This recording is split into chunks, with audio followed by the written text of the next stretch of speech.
Welcome to Turek Books Podcast. Thank you so much for tuning in. I'm your host, Joshua Turek. We're never going to read all the books we want, but when someone tells us about a book, that's its own valid form of experiencing it. Our guests come in to talk about the books that left lasting marks on them as readers, and that becomes a springboard to who they are, who I am, and maybe who all of us are. So sit back, relax, and enjoy it. And who knows, maybe you'll end up grabbing a book or two. Maybe you've read some of them, and it's nice to hear someone else talk about them. We want this to be like a book club, but without the guilt. Thank you for tuning into another episode of Turek Books. I'm so excited for our first episode here in Tucson with none other than Robert Villa. Explain what you do up here, Robert.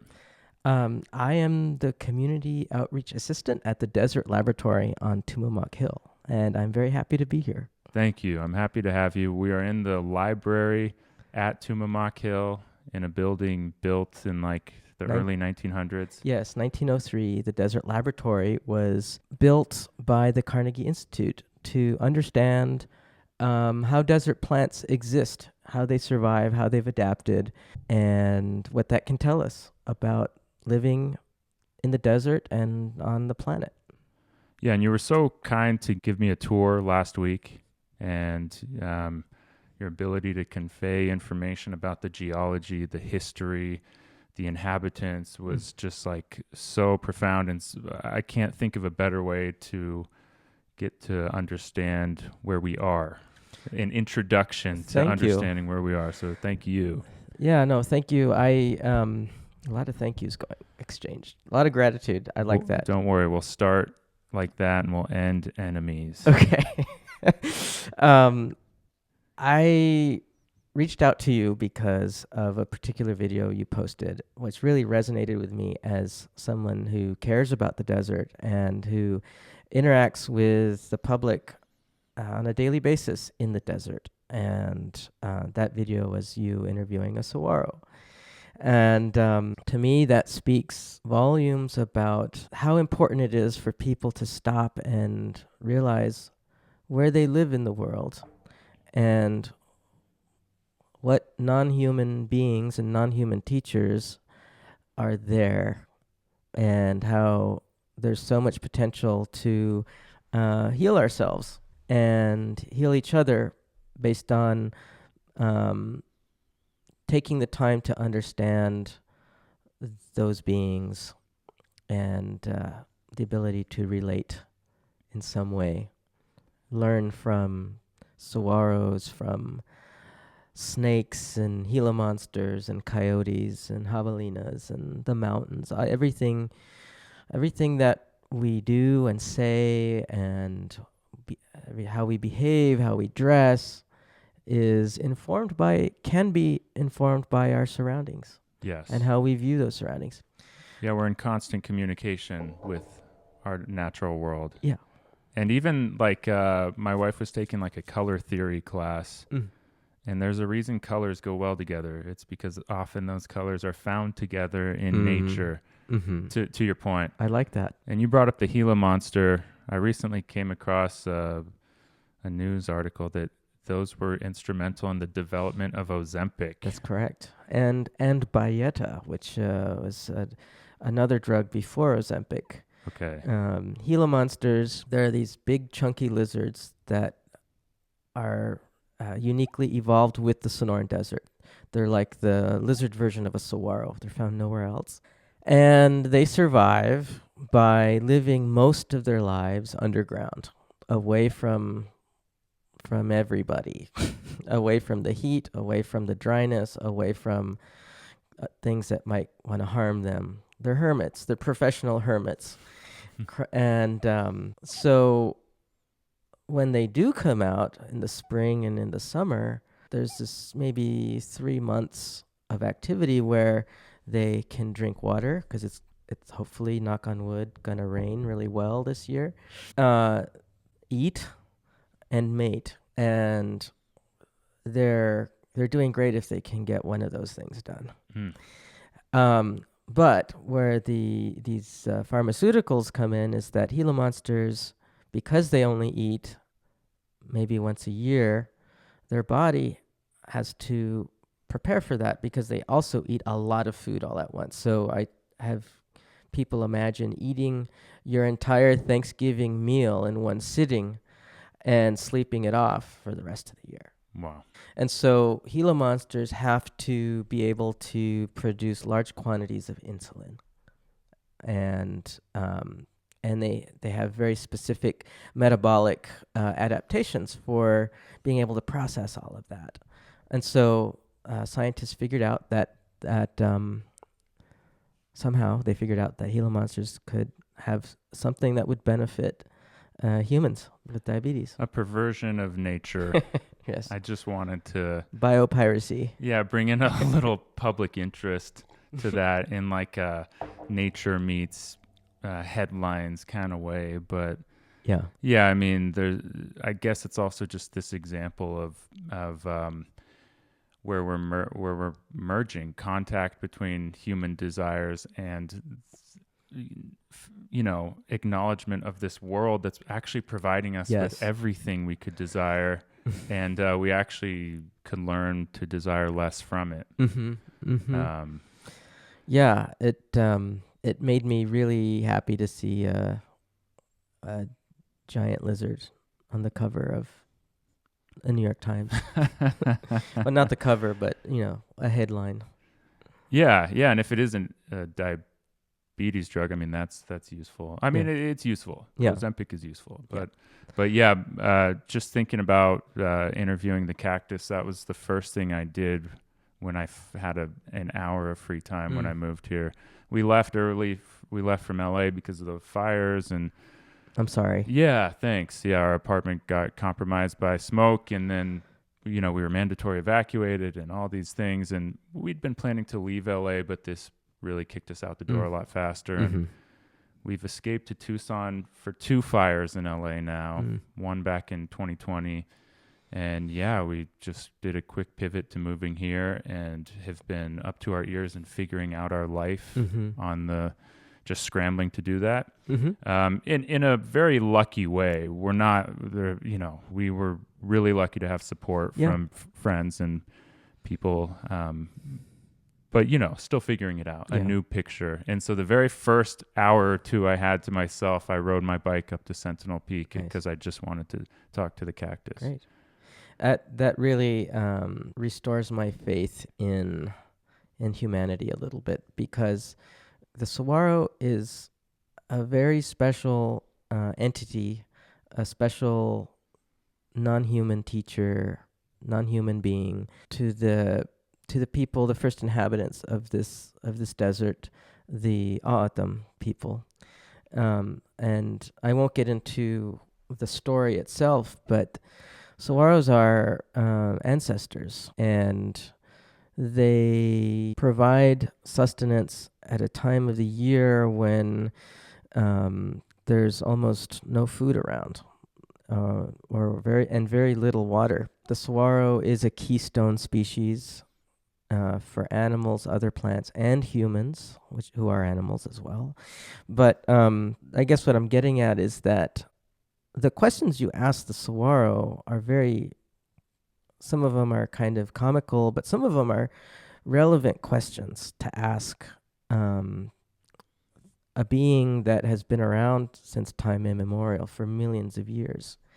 And we are just a fraction of a second in their existence. And so I was drawn to that, and that's why I ended up inviting you to visit the Desert Lab, where my job really is not only to engage the public with their surroundings or inform them in a meaningful way, but also trying to engage the potential that in academic science and indigenous science, ways of knowing, have a common ground in understanding the world, the desert, because it's going to be so important for us to move forward collectively rather than narrowly under one narrow train of thought. as I like to say, we're all roommates. We all share a very complicated history of life on Earth together. Doesn't matter how far you want to take it back, 100 years, 500 years, thousands, millions of years. We're all on this ship together, and why not? Why not start talking to plants and the birds that come up to your window? Say hi. That's all you have to do. Just say hi. Yes. That's it. You don't have to have a conversation if you don't want to, but realize this creature or this plant is just doing the same thing that you're doing. That's one of the most profound parts of having a pet, having a dog. Mm-hmm. We've had our dog for almost 4 years now. And once you observe so much of the same spirit that you have, just in a different manifestation, it really opens you up to that same spirit in everything around you. Yeah. And now if I see a squirrel, I recognize my dog, and then I recognize me. Mm-hmm. And not that I need me involved, Mm-hmm. but me as part of all of it. And same goes for plants. Mm-hmm. Same goes for sky, the moon. And kids talk to all of that. Even the children's book Goodnight Moon. It's like, that's because innately we do understand that kinship with all of life, which that's the title of a book too. I don't know if you've ever read it. No, I want to now. Really cool, like 60s book. This guy develops like a really deep communication with this German Shepherd who he's dog sitting, who happens to be the most famous German Shepherd in the world. It's like a movie star dog.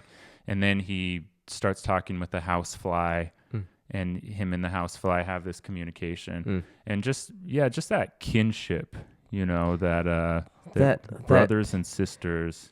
That segues right into the poem I wanted to share with you. Great. Yeah. You're also a bibliophile. Yes. Connecting all these dots. We are, yes, we love books here. And what's the poem? The poem is by Pablo Neruda, a very famous Chilean poet who's popularly known for his love poems, his sonnets, and that can verge on being pretty spicy. But I learned about Pablo Neruda from a friend of mine who put an excerpt from one of his poems in his book called Bestiary.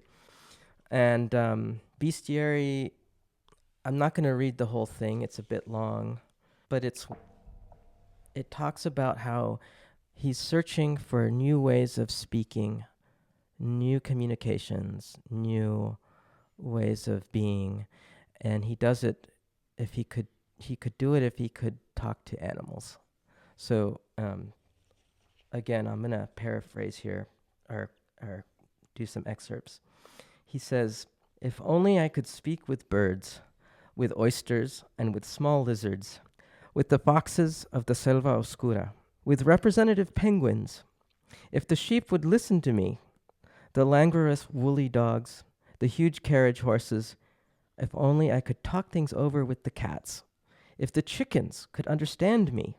I've never felt the urge to speak with aristocratic animals, in the world view of the wasps or the opinions of thoroughbred horses. So what if they go on flying or winning ribbons at the track? I want to speak with the flies, with the bitch who has just given birth, to have a long chat with the snakes. Fleas interest me so much that I let them bite me for hours. They are perfect, ancient, Sanskritic. They are inexorable machines. They don't bite in order to eat. They bite in order to jump. They're the globe's champion high jumpers, the smoothest and most profound acrobats in the circus. Let them gallop across my skin. Let them reveal their emotions and amuse themselves with my blood. Just let me be introduced to them. I want to know them from up close. I want to know what I can count on. The spiders have always been slandered in the idiotic pages of exasperating simplifiers, who take the fly's point of view, who describe them as devouring, carnal, unfaithful, lascivious. For me, that reputation discredits just those who concocted it. The spider is an engineer, a divine maker of watches. For one fly more or less, let the imbeciles detest them. I want to have a talk with the spider. I want her to weave me a star. I feel that I haven't yet learned the harsh voice idiom of the frogs. If this is so, how am I a poet? What do I know of the multiplied geography of the night? In this world that rushes and grows calm, I want more communications, other languages, other signs, to be intimate with this world.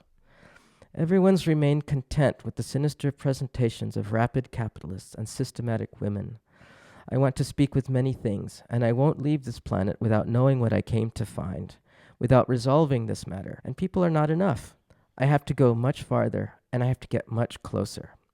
And so, gentlemen, I'm going to have a talk with a horse. Let the poetess excuse me, and let the professor pardon me. All week I'll be busy. I have to constantly listen. Awesome. Why did you choose that? The interconnectedness of life, the desire, the ability to perceive and engage with the interconnectedness of life, and that there are non-human teachers in the world that can help us, that can restructure our frame of reference. Every day we walk by answers to the questions we have, or solutions to the issues we face.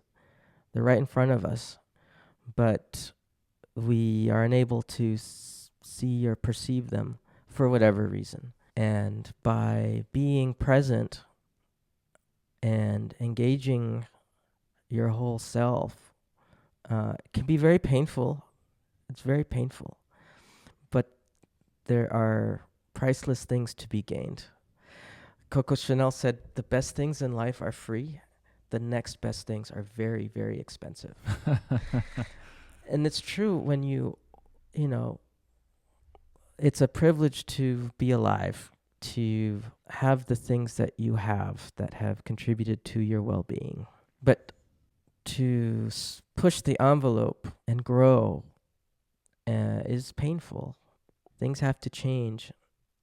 You know, you can't move forward without changing something. So yeah, I hope all of that made sense. Yeah, but, the conversation with the dog and the fly, and being able to recognize yourself in your pets, how we talk about and treat non-human beings is a huge reflection on who we are and what our priorities are, what our quality of, how we perceive our quality of life. Yeah.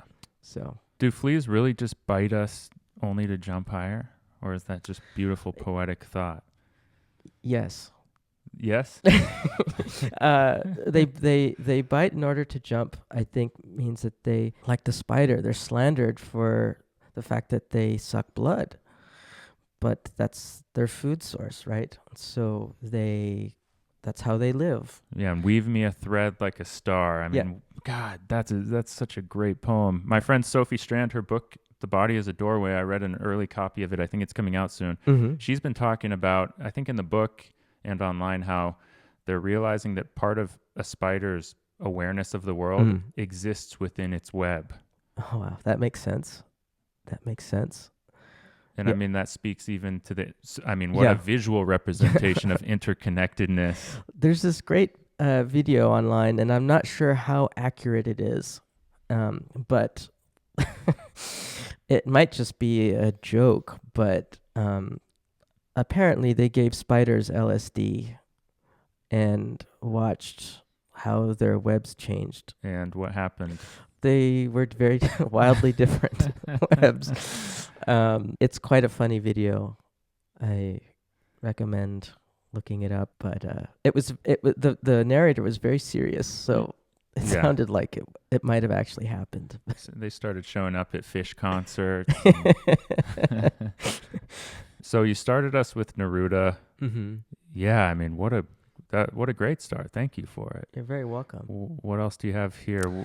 So yeah, being a Sonoran Desert rat, I am always reading about our region, and I keep saying I'm going to come up with a list of books for folks who are interested in the Sonoran Desert, folks like you who are aware and care about knowing a place that one comes to. The story of the land. Yes. And like the fragments that we're able to tell. Yeah. Like you said, through The, through indigenous knowledge, yeah. academic knowledge, and everything in between. Yes. Anecdotal knowledge. Yes. Yes. And so someone asked me, how do I learn more about indigenous art? I remember my friend in Kansas said this, and I said, I thought of immediately, I'm scanning my mind for a book, and then I abruptly stopped that, and I said, just make an indigenous friend. Yeah. And get to know them. And that's really the best way to know a place, is to make an indigenous friend. Yeah. But don't expect them to have all the answers, and just be a friend. And through being a friend of an indigenous person is the best way to be a friend of the land. But that makes me think that people are the best books. Yeah. But after people, Yeah. books are the best books. Yeah. And also people don't always know their story or are willing to divulge their story. Exactly. Nor do they have to. Exactly. It's almost a human sacrifice to share all of your story or the parts you find most important. Exactly. Tangentially, this leads me to a question I was asked about cultural appropriation, and it's like you have to ask yourself, am I objectifying someone? Am I benefiting or profiting off of someone and them not getting something in exchange? Because people and their stories are deeply, deeply personal and sacred, right? It's a question that I ask myself every day, and we should ask ourselves that every day. Who is profiting from someone else? And is the person they're profiting off of or benefiting, whatever, how are they experiencing something? But that's a tangent. Getting back to you're in the right place. Getting back to this idea of books are the next best thing to humans for stories and things like this. Mark Twain said, outside of a dog, books are a man's best friend. Inside of one, it's just too dark to read. But this book I have here is called The Desert by John C. Van Dyke. Mark Twain, maybe I've said it on the podcast before, but he really lets you understand that humans have not gotten any funnier in about 200 years. Right. You asked me when we were off air books that affect me, and it's like I went through a Mark Twain phase a few years ago. I read Roughing It, I read Innocents Abroad, and he's just so funny. Yeah. And he talks about going out to Nevada in Roughing It, and they take wagons. They have to hire these wagons, and he's like, little did I know that only 2 years later they'd have trains running through and people would be eating caviar on them. Just like what an appreciator of life's irony. Yeah.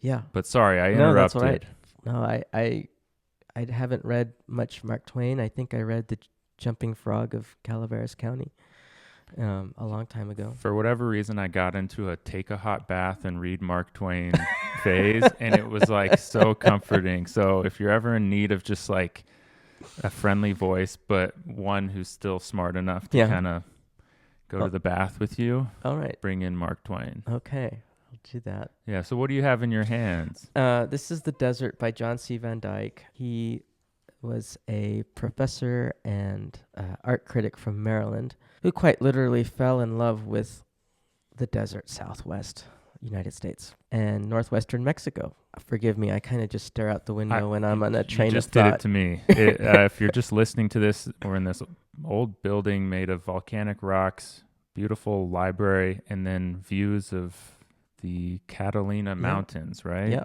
yeah.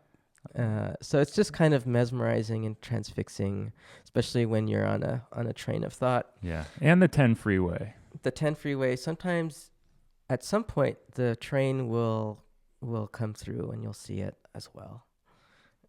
Yeah, the train was really active last night, now that you mention it. I was hearing it all night. It's the soundtrack to blissful sleep eventually. I like it. No, I've grown to like it already, and it's sort of this loud reminder that things are still moving, even when we're asleep. Oh my gosh, yeah. All these things that just show up into our lives, guess what? Everything's in motion.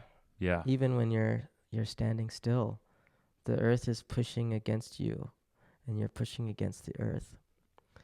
And that might be enough to really stop and think. It's comforting to me. Yeah, yeah. I was listening to a lecture by a Blackfoot Nations member, and he is a scholar who's fascinated in the intersection of indigenous science and academic science, and how language influences and also limits the boundaries of one's particular science or set of knowledge. And he's looking at the potential benefits of the intersections of indigenous and Western science.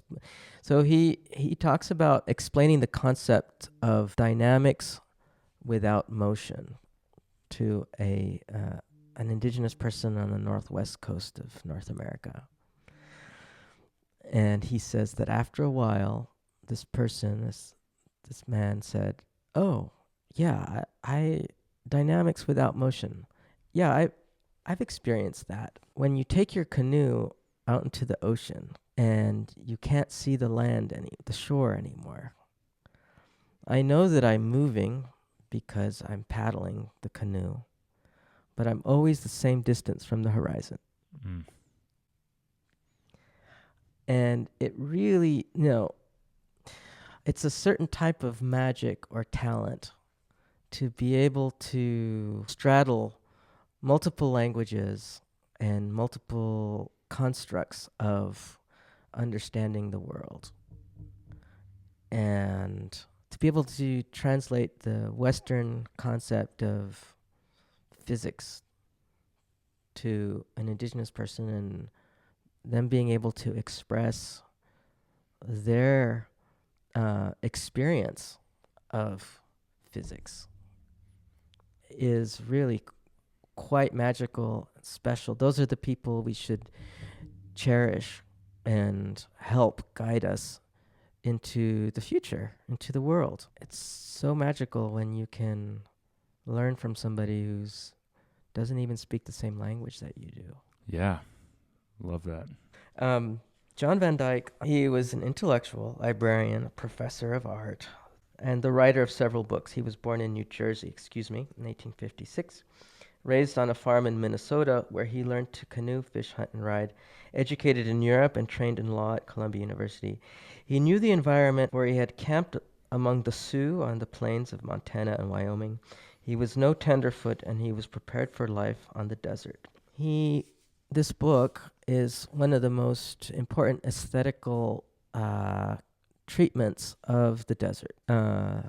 Perspective, light, the observations on the animals, the plants. He just went out there against his better health and judgment.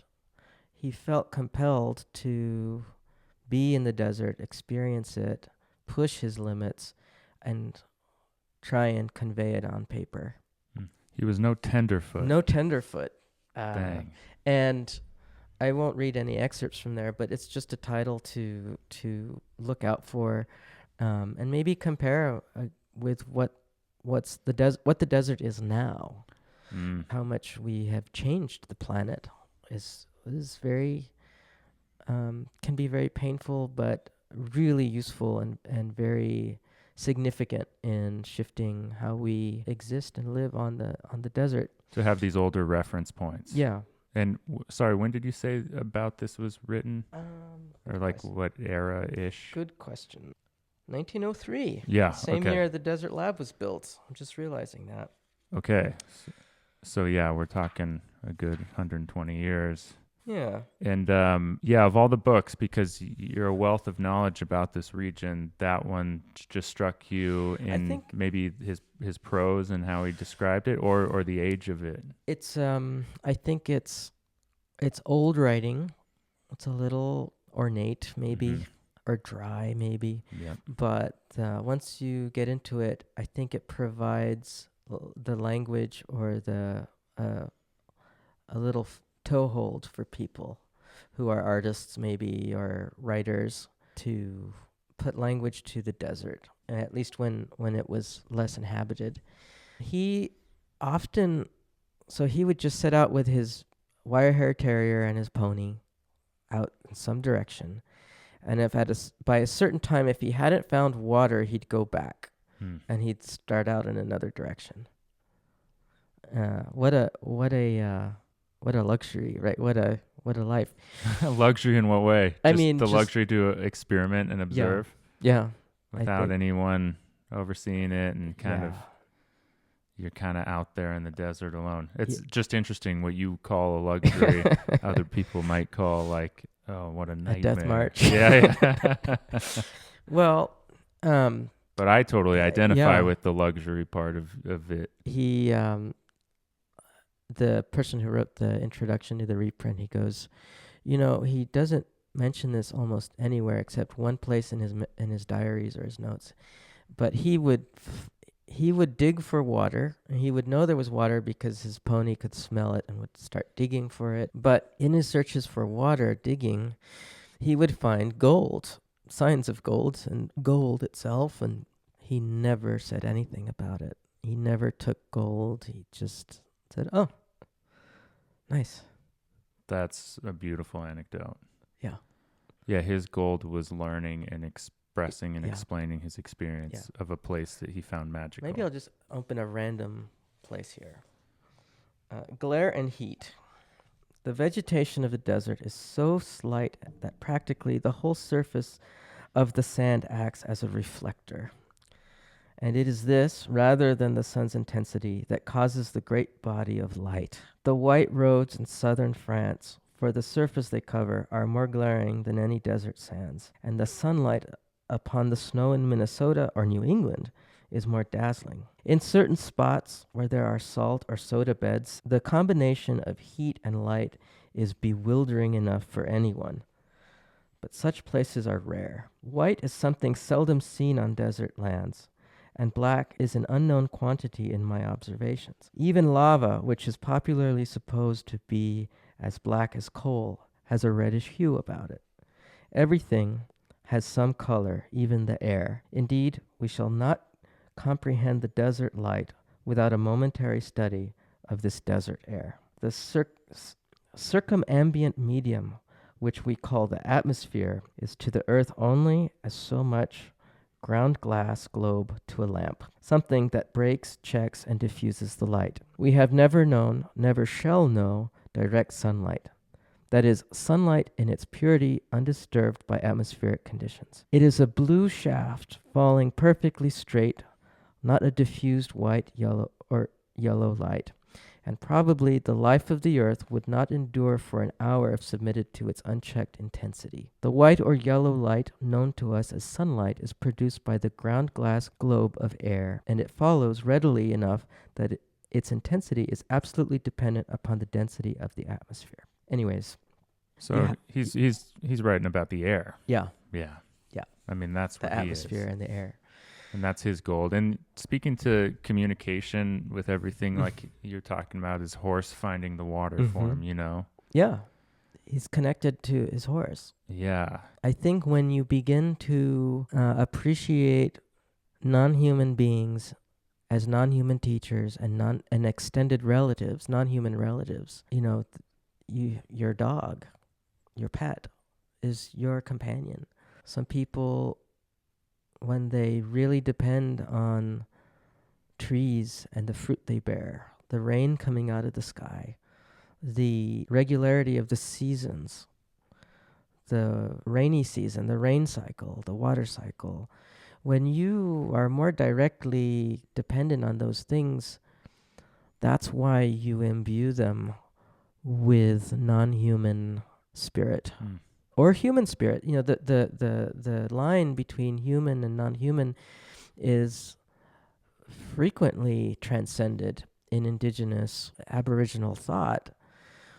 You have to be the desert. You have to be the things that are around you, because we are all nature.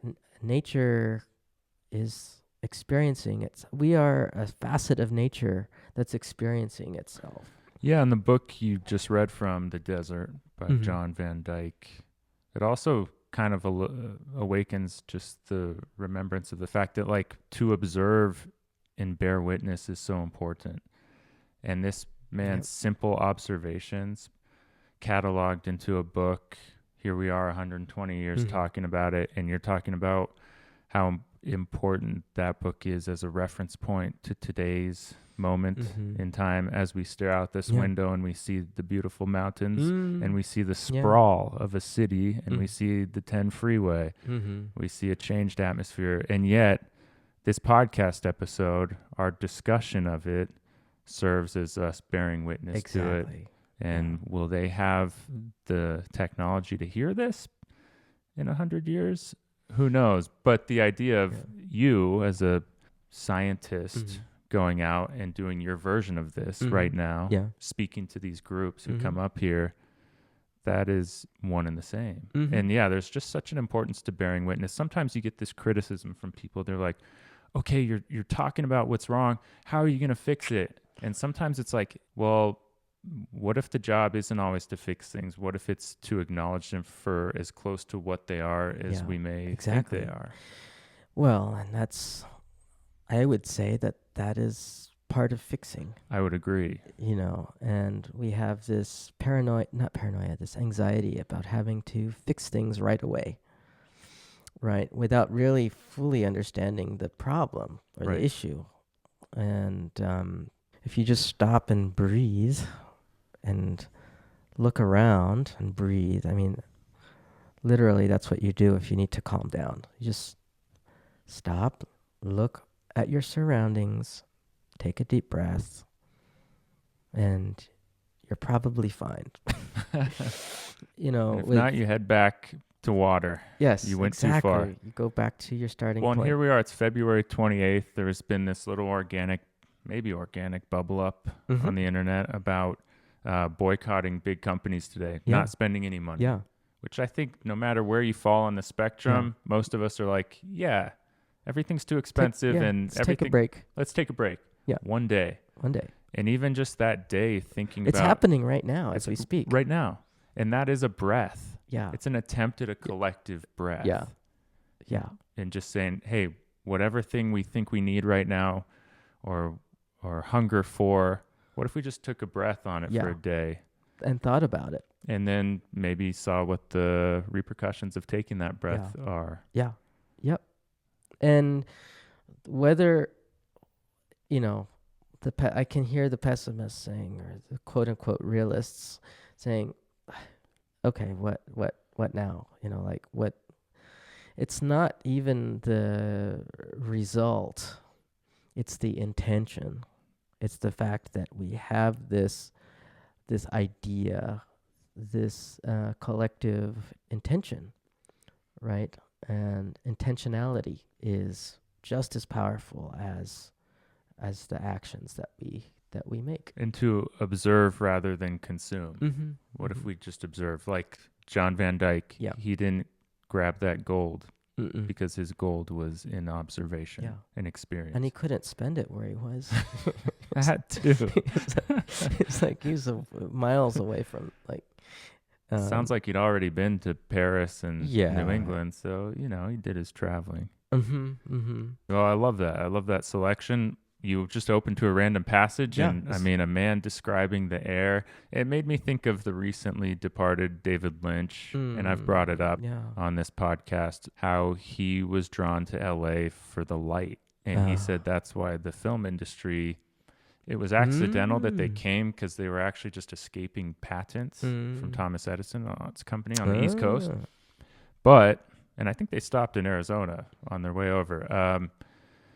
And now they're not even in LA. But the point being, it's the light. And even since moving here and the month I've been here, the light here is different. And taking the time to observe that. I don't know. We could do a whole podcast on light. We can. And it's all found in books. And it's books that awaken this. I'm curious about some of the other ones you brought in. Yeah. So if you're coming to the Sonoran Desert, you should pick up A Natural History of the Sonoran Desert. This is the first edition we have here on video. But the second edition is a lot lighter, thinner, but updated and with a little bit more information. Mm. And it's just sort of a good almanac and lightweight reference guide to the Sonoran Desert, the plants, the animals, the atmosphere, the geology, the seasons, and all of that. So, yeah, I revised the first edition, the reptiles and amphibians. It's my other hat is as president of the Tucson Herpetological Society, which is a society dedicated to this study of amphibians and reptiles in Arizona and Mexico. But Natural History of the Sonoran Desert, I've been very lucky to have been mentored by many people who are or have been affiliated with this world-renowned institution that is meant to foster appreciation of this incredibly biodiverse desert. I think of someone who might be hiking out there right now, blaring their speaker, That covered in happens. cologne, littering their energy drink can into the... And I think, well, what would that book mean to that person? And to me, it's like, hey, on a very selfish level, understanding the natural world you're in, no matter how urbanized it looks, it places you. Yeah. And all these question marks you may have about your life or frustrations. Why do I always hit traffic right here? Whatever. Chances are good that's like related to the land. Yes. And all the things you appreciate about life, even if you just think it's that energy drink. Right. One of those ingredients probably came from a Gila monster. It's like, or the caffeine in a plant. Yeah. Yeah. No, it's I hate driving. I hate driving It's too. a real measure of where people are at, Mm. I think. Like how someone drives. Whether they're tailgating you or they're 3 car spaces behind you. Yeah. Whether... We've got the California license plates on my wife's car right now. Scary. No one in any other state wants to see California plates. In California, you see Arizona plates and Florida plates, and you get out of the way. And now we're in a whole state full of Arizona plates. And the lanes here are a car and a half wide. Yeah. And oftentimes there is a car and a half Yes. sharing those lanes. So, it's... You have to be very careful as a cyclist. right. You have to be very defensive and just aware and assume that no one sees you Right. at all. Right. And as a pedestrian, I've noticed. Yeah. It's but why do you hate cars? You say cars are a reflection of No, how people where drive. Oh, you hate how people drive. Yeah. I mean, I hate driving because most people view it as a video game. Yes. Doesn't Doesn't feel as real to them, huh? And they don't even really stay in the lines. But it's it's this false sense of whatever reality. Yeah. But No, and I hate how I enter that false sense of reality as a driver. We are pigeonholed into driving or forced to drive. Yes. Based on the infrastructure of the city.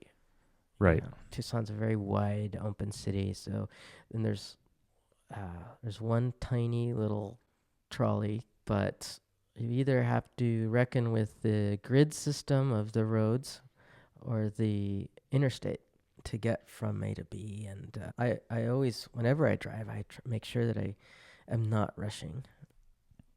And I'll admit, I've made a very conscious effort not to even look at my phone when I'm driving. Yeah. Yeah, it's one of the reasons I stopped. I said to nurture my cell phone addiction on public transit. Yeah. Is probably a better idea. Yeah. But yeah, a day I don't drive is a better day than a day I do drive. Yeah. And yeah, it is unavoidable Yeah. if you gotta go pick up a couch. Yes. Haven't figured that one out. Or go to a book sale where you're going to come back with 10 pounds of books. That's right. Yeah. Yeah. We went to the Friends of Pima County Library book sale last month, and we drove. I admit it. Yeah. I admit it. But I did get an $80 to $100 book for $8. Okay. There's some real gems in there. What was the book?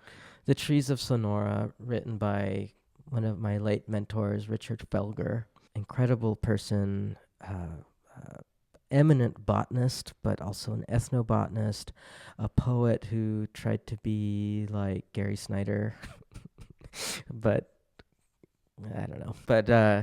But he's just a larger than life person.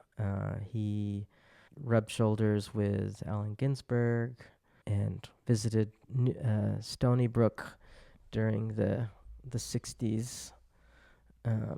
Very interesting times, and a story that I'll tell you once we're off air.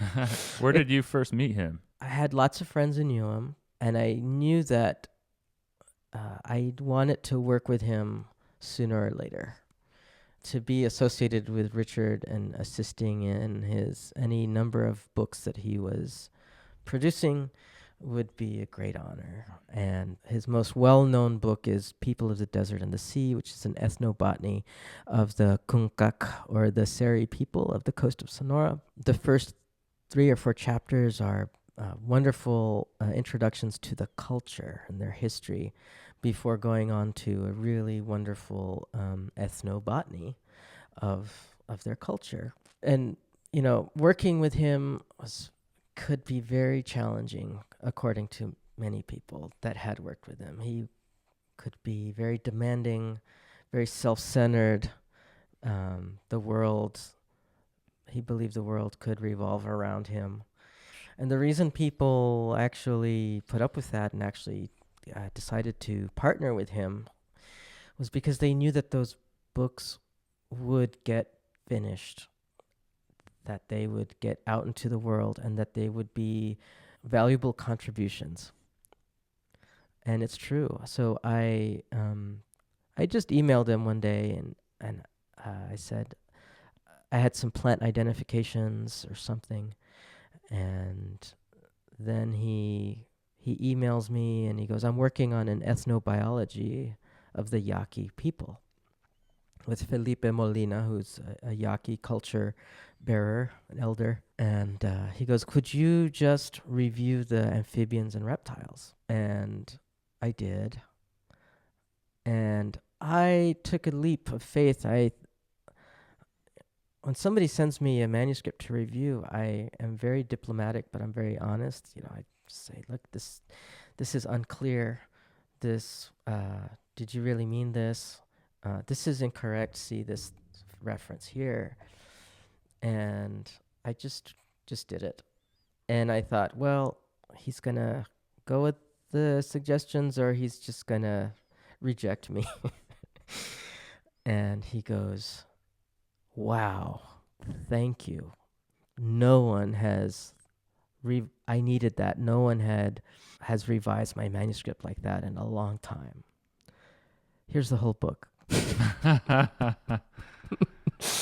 And I did. And, he really appreciated that. I think, if I had to guess, about 70 to 80% of the things that I was able to point out were noted and incorporated. I never try and change someone's voice, obviously. Never try and do that, but really ask them, is this what you're saying? Oh, it sounds like you're just honoring the knowledge that you have and that you're bringing to the collective. And then you come across this rare book of his. Yeah, pretty sure I have almost every book of his. But, he's a technical botanist, and in technical botany, when you characterize the plants of a region, you have something called a key. It's called a dichotomous key. It's a game of many questions where you have a plant, you're looking at a plant, and you start by saying, does it have roots? Yes or no? Yes. Go to number 2. Number 2, A. Does it have leaves with hairs on it? 2B. Does it have leaves with no hairs on it? Go to 3 or 6, whatever, A or B. And so it's just like you're teasing out. And he had the ability to write these keys in a way which a kindergartner could identify almost any plant that they came across. So, and then he would do that for a whole region, and then he would write a report for every species, identification report, a species account for each one. And it was just his works are exhaustive. That's the word to characterize. His works were exhaustive, and he did a lot of them. And even up till his passing, there were his memoirs, the flora of the Guaymas region, the Yaqui ethnobotany, were still in the process of being finished and published. And then before that, his most recent publication before his passing, the last thing he published was a reissue of his poetry with some new stuff called Dark Horses and Little Turtles. It's so interesting how someone described critically as like self-centered can be so contributive, can contribute so much that even a kindergartner could identify plants. Yeah. And I don't know if that's like hidebound to this world that we're living in, the rugged individualism done well, or if it's... I mean, sometimes it works. Or if it's just, hey, this is a personality that would exist in any culture. Yeah. And through that personality, he's channeling that energy toward ultimately explaining something bigger than himself. Giving us new words, giving us the ability to perceive diversity, the beauty in all of that. And that's really wonderful. Yeah. You know, it's the number and quantity of life on Earth, the number and quantities of beings that exist in any given geography or discipline or field of reference, the number of different entities, words, characters, numbers, life forms in any given place have a lot to do with the strengths and the resilience of those places and things. And the strong survive. Yeah. Yeah. Well, and just there's a greater realm of possibility for survival. Well, and as you unpeel some of these layers of your knowledge and sort of the region and the characters you're bringing up, it really just kind of makes me think about how everything is just such a world unto itself. And you can peer into something, you could magnify something so much and just discover an entirely new, endless world. And it's really cool listening to That's fortifying. It's fortifying, yeah. There's no reason to ever feel bored about this world you're in because it's like endlessly fascinating. And seeing people try to explain or express or observe that fascination is like really inspiring too. It's the world's best talent show. What is? Trying to articulate the human fascination. The human fascination, the ability to perceive different worlds. Yeah. And the desire to share that with other people. That's a talent. Yeah. And it's a muscle that everyone should try and exercise. Yes. And books help us. Yes, they do.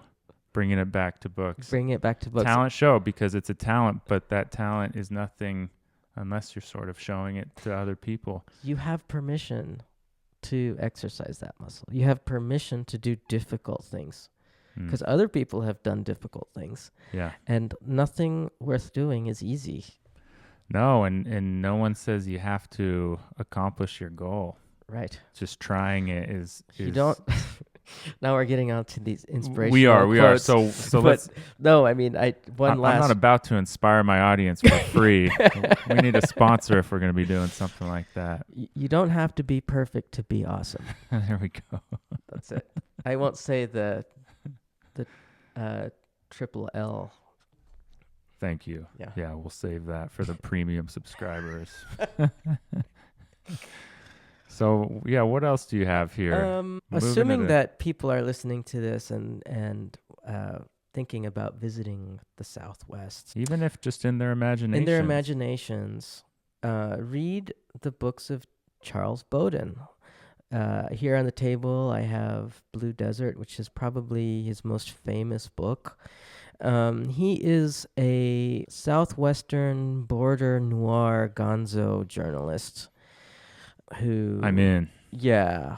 And, he at one time could not visit certain parts of Mexico or Mexico at all because he had a price on his head. He comes to us from the Midwest, and he's as a writer, and he decides to apply at the School for Arid Land Studies, I think, a department at the university interested in arid lands. And he wants to understand the evolution of the allocation of water, the commodification of water in the Southwest. And he submits his manuscript or parts of his manuscript to his committee, and they say, this is not science. This is not a study. We don't know what this is. Try again. And he goes, no. And he writes Killing the Hidden Waters, which was his big break. Killing the Hidden Waters was his big break. Blue Desert was one of his blockbusters. And he was criticized for being a little bit too dark, maybe violent.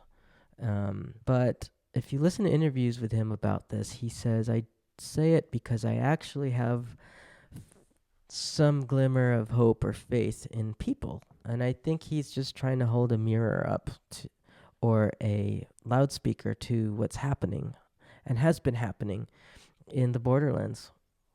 In which era were we talking? All here? of them. Yeah.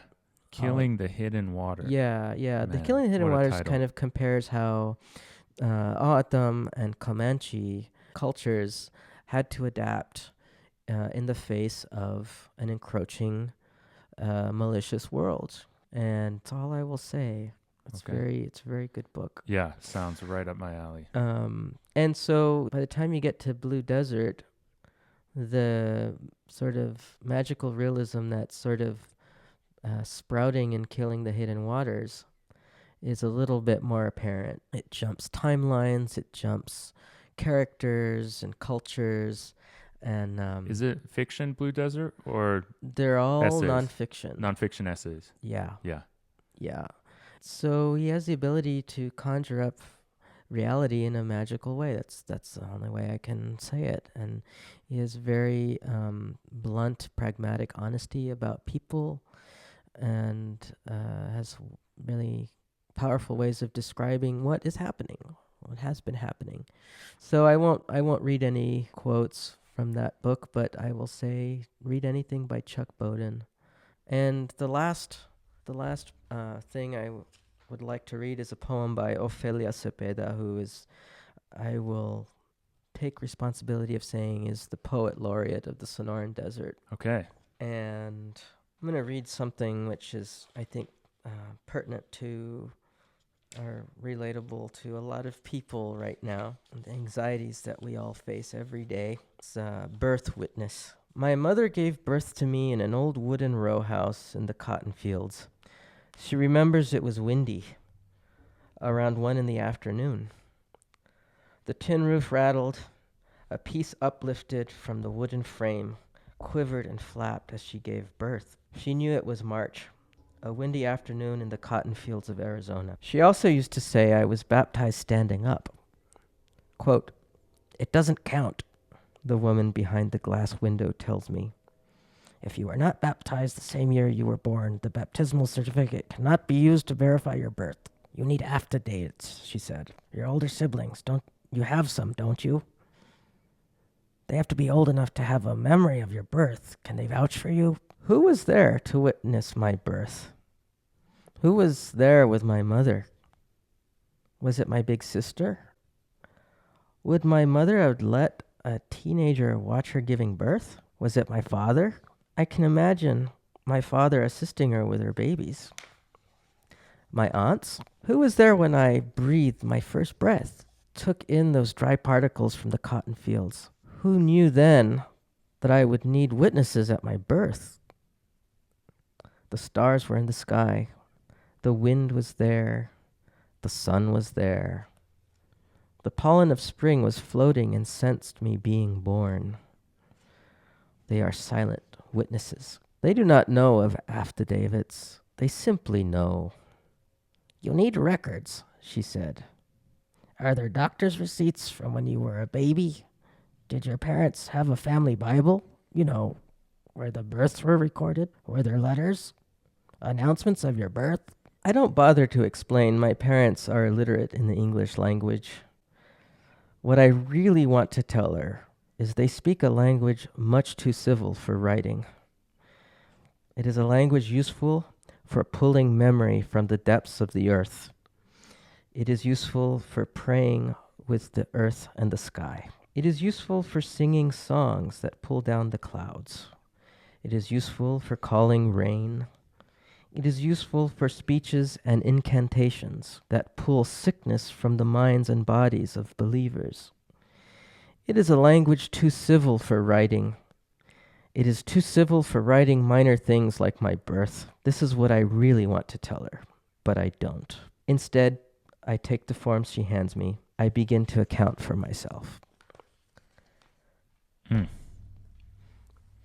And I think that poem really speaks to the cultural issues that we're reckoning with right now, and in which ways? How important it is to understand how interdependent we all are upon each other. Every day you're navigating a network of stories and lived experiences and natural rhythms of the earth, everything, geological, personal, family, and we've all been put together in this house. We're all roommates, and we have to figure out how to live together, and we can't just leave the house. We could go maybe into another room and think about stuff, but I think we really need to think deeply about how much we really depend on each other. It's a house of cards or a tower of Jenga. Which blocks are we deciding to move? Which cards do we really want to remove some cards? Do we really want to remove some of those blocks? Why? What do you feel you will gain from this? You just can't. There's only so much you can do in those scenarios. And why are you playing this game? Yeah, well, risking collapse. Yeah. And understanding you take away a person, a people, a species, a mountain, a set of ideas, moral principle, anything. Yeah. And you're risking collapse. Yeah. Yeah. Because a house is better than a collapsed house. Yeah. Yeah. Yeah. I hope that makes sense. Yeah, it does. And I mean, I pulled just the language of that poem. Ofelia Zepeda is the author, and just the language that we are of the elements and indistinguishable from them. And just, this idea of, I was reading a bit of Debt by David Graeber this morning, and he's talking about our debt to society and this thing that we always hear that, your debt to society. And it's like, well, who is society? What are we talking here?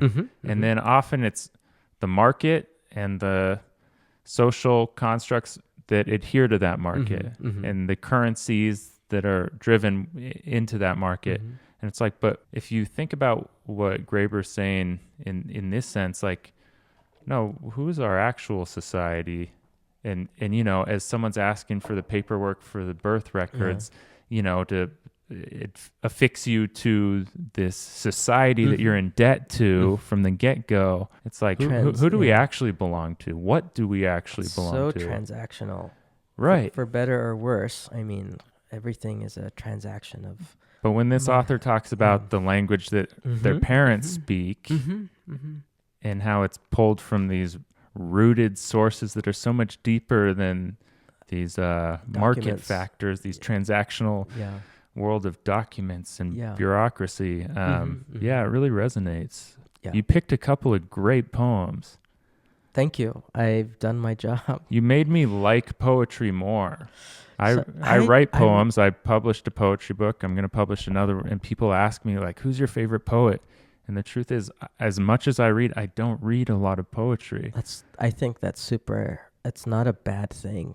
And yet, you bring in these poems that hit in a way that, look, reading a 1,000-page novel has its value, but hearing a poem that really lifts up your spirit or conjures up the magic of the world, you can't really do better than that.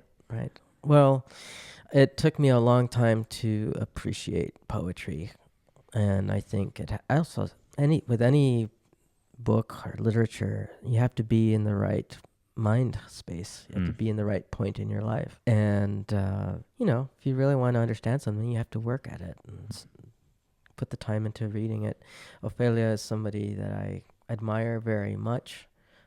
She has this great poem about Tucson, which I think I have saved on my phone, and this might even just be an excerpt, but Tucson is a story. Tucson is a linguistic alternative. The story is in the many languages still heard in this place of black mountains. They are in the echo of lost, forgotten languages, heard here even before the people arrived. That is such a wise poem.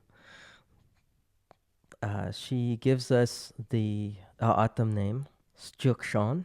She gives us the transliteration, Tucson. And then she gives us a definition, black mountains. So, with that in mind, I'll read it again. Tucson is a story. Tucson is a linguistic alternative. The story is in the many languages still heard in this place of black mountains. They are in the echo of lost, forgotten languages, heard here even before the people arrived. That is linguistic talent, linguistic virtuosity. And she just provides it in this very conversational, matter-of-fact way that still resonates and conveys the meaning of the place. Just a few lines, it's all there, and that's really powerful. It is powerful. Yeah. As I think a great sort of natural landing point for our conversation. I've just so appreciated this conversation. It's made me want to read books more. Great. And I could go on and on, but Robert Villa. Thank you for having me. I'm glad that we were able to connect, that Instagram was able to share your video interviewing the saguaro with me, and realized that we actually had a friend in common. Yeah, that's right. Patsy Gelb. Yeah. A very talented artist herself. That's right. And now we're here in the Desert Laboratory. We had this great conversation, and I hope that it's just the beginning of more. Likewise, many more to come. Yeah. And really appreciate it again, and glad we got to just document some of this. Yeah. Did you like the tea? Love the tea. Yeah. Yeah. Thank you. It kind of looks like urine. Nourishing desert tea. Well, Robert Villa, thank you so much. It's nice to meet you all. Well said. All right. Thank you again. And thank you for listening to another episode of Turek Books. Hope you're doing well out there, and happy reading. Thank you for listening to another episode of Turek Books. Be sure to like, subscribe, thumbs up, any kind of thing that could help us get listened to or watched by more people. We really appreciated having you, and hope to see you again next week with a new guest and plenty of books. Take care until then.